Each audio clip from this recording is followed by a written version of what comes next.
ኦኬ አዳዲስ ነገሮች አሉ። አብርሃምና ሩታ ያለ መግባባት ውስጥ ገብተዋል። አብርሃም እርቅ ከፈጸመ በኋላ አዳዲስ ነገሮችን ከሩታ እየጠየቀ ይገኛል። ምንድናቸው? የምንመለከተው ይሆናል። በሩታ በኩል እስካሁን ድረስ የፍቺ ወረቀቱን ፍርድ ቤት አላስገባችም። ከአብርሃም ጋር አዳዲስ ውሎችን ማሰር እንደምትፈልግ እየተናገረች ነው። በዚህ ጉዳይ የምላችሁ ነገር አለ። እንግዲህ ለዚህ ቻናል አዲስ ከሆናችሁ ሰብስክራይብ በማድረግ እንደዚሁም ሀሳብና አስተያየታችሁን በመስጠት አብራችሁኝ ነው። ወደ ጉዳይ ስገባ የመጀመሪያ ጉዳይ የምናገኘው አብርሃም ከታረቀ በኋላ አዳዲስ ነገሮችን ከሩታ እየጠየቀ ይገኛል። እንግዲህ አዳዲስ ነገሮች ተሰምተዋል በአብርሃምና በሩታ በኩል ማለት ነው። አዲስ እልህ ውስጥ እየገቡ ይመስላል። አብርሃም አሁን ላይ ሩታን በቶሎ እንፋታ እያለ ይገኛል። ሩታን ፈርሚልኝ እያለ ይገኛል ማለት ነው። በተቃራኒው ሩታ ያን ጊዜ በተደጋጋሚ ፈርምልኝ ብላ ስትለምኖ ነበረ። አሁን ላይ ደግሞ ፍላጎቱ ተገልብጦ ወደ አብርሃም መጥቷል ማለት ነው። አብርሃም ፈርሚልኝ እያላት ይገኛል። በፍጥነት ይህ ፍቺ እንዲካሄድ እፈልጋለሁ እያላት ይገኛል። በሩታ በኩልም ምላሽ ተሰጥቷል።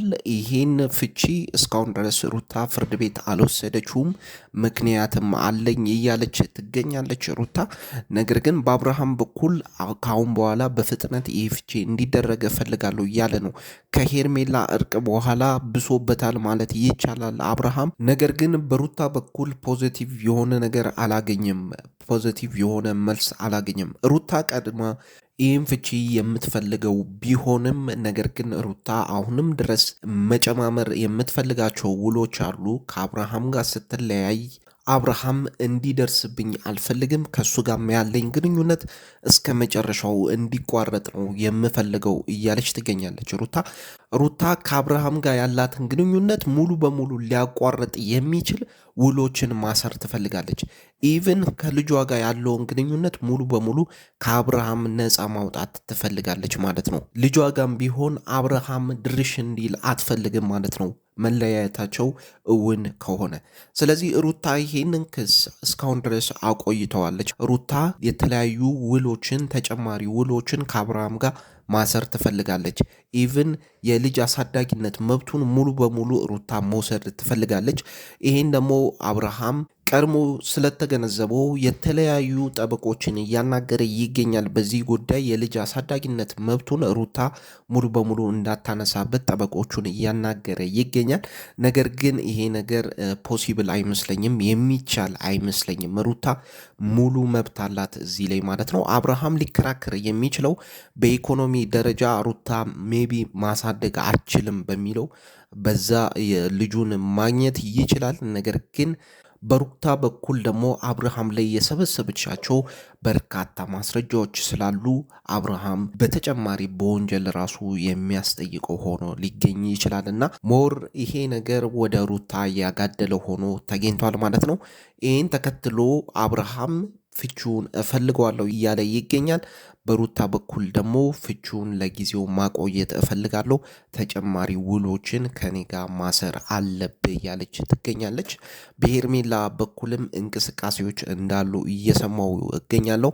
አብርሃምና ሄርሜላ የልጁን ጉዳይ ለመፍታት የተለያዩ ጠበቆችን እያናገሩ ይገኛሉ። ነገር ግን ሩታ የምትቀመስ አልሆነችም። ሩታ የተለያዩ ታክቲኮችን እየተጠቀመች ትገኛለች። በአሁኑ ሰዓት አልነኬ ሆናባቸዋለች ማለት ነው።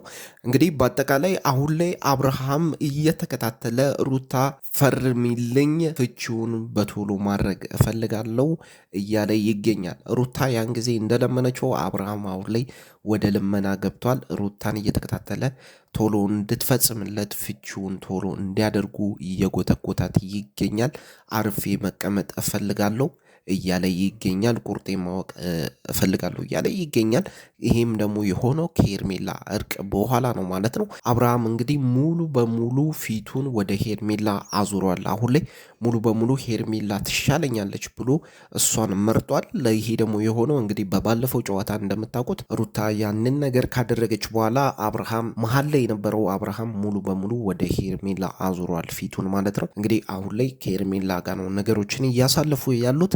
ነገር ግን ከሩታ ጋር ያልቋጨው ነገር ስላለ እነዚህ ነገሮች እንዲቋጩልኝ እፈልጋለሁ እያለ እየጎተጎታት ይገኛል። ነገር ግን በሩታ በኩል ደግሞ ይህንን የፍቺ ፕሮሰስ ያዝ አድርገዋለች።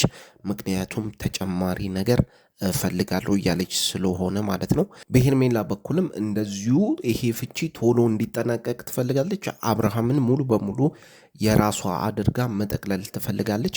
እንግዲህ አሁን ላይ በሩታና በአብርሃም መካከል ያላግባባቸው የልጁ ጉዳይ ብቻ ነው።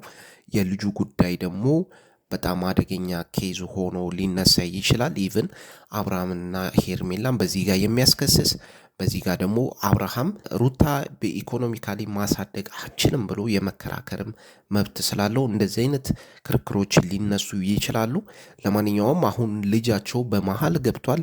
ምን ይፈጠራል በቀጣይ የምናየው ጉዳይ ይሆናል ማለት ነው። በሌላ ጉዳይ የሽምግልና ጉዳዮችን እንመለከታለን። እንግዲህ የተለያዩ ሰዎች በአሁኑ ሰዓት በሩታና በአብርሃም መካከል እየገቡ ይገኛሉ። እንግዲህ ሩታ ያደረገችው ነገር ከስሜታዊነት የተነሳ ነው። ሩታ በወንድሞቿ ምክር ተገፋፍታ እንደዚህ አይነት ነገሮችን አድርጋለች።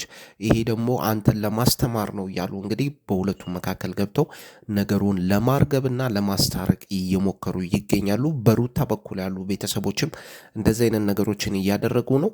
እንደዚሁም የአብርሃም እንግዲህ ታማኝ የሚባሉ ለሩታ ቅርብ የሆኑ ጓደኞቹም እንደዚህ አይነት ነገሮችን እየሞከሩ ነው፣ አብርሃምንና ሩታን ለማስታረቅ ማለት ነው። እንግዲህ ይሳካላቸዋል፣ እሱን የምናየው ጉዳይ ይሆናል። ነገር ግን እንደዚህ አይነት እንቅስቃሴዎች አሉ። አብርሃምንና ሩታን ወደ ድሮ ለመመለስ አሁንም ተስፋ ሳይቆርጡ የሚንቀሳቀሱ ሰዎች አሉ ማለት ነው። እንግዲህ በቀጣይ ምን እንደሚፈጠር እናያለን። በአሁኑ ሰዓት ግን አብርሃም ሙሉ በሙሉ በሩታ ጉዳይ የቆረጠለት ነው የሚመስለው። ሙሉ በሙሉ ልቡን ለሄርሜላ ሰጥቷል ማለት ይቻላል። ነገሮችን እያሳለፈ ያለው ከሄርሜላ ጋር ነው። ሙሉ በሙሉ ሩታን አሁን ላይ ረስቷታል፣ ቆርጦለታል ማለት ይቻላል። ከባለፈው ጨዋታ በኋላ ትንሽ የተረባበሸ ነገር አለ። አብርሃም ቁርጡን አውቋል። አብርሃም ሙሉ በሙሉ ልቡን አዙሯል። አብርሃም እየተመለሰ ያለው ለአንድ ልጁ ብቻ ነው አሁን ላይ ማለት ነው። ልጁንም ለመውሰድ ጠበቆችን እያናገረ ይገኛል። እንግዲህ ይሄ ነገር የሚሳካ አይመስለኝም። ሩታ ትንሽ ከበድ ያለ ነገር አላት። በዚህ ጋር ብዙ ነገር አለኝ እያለች ስለሆነ ማለት ነው። እንግዲህ አብርሃምም እንደዚህ አይነት ነገር ደፍሮ ልጁን የራሱ ለማድረግ የሚጥርም አይመስለኝም። ምክንያቱም ነገሮች ሊዞሩበት ይችላሉ ወደ ሌላ ነገር ሩታ ጫን ካለች ወይም ወደ ጭካኔ ከገባች ማለት ነው። እንግዲህ ሁለቱ ተስማምተው የሆነ ነገር ላይ ይደርሳሉ ብዬ አስባለሁ። ነገር ግን በሩታ በኩል እስካሁን ድረስ ፍርድ ቤት አላስገባችውም ወረቀቱን።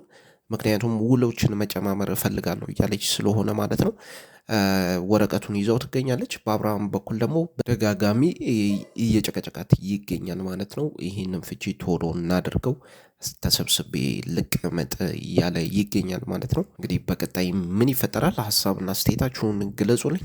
ለማንኛውም ዛሬ ያስኩላችሁ ይሄ ነው። የአገሬ ልጆች ሰላሙ ነው።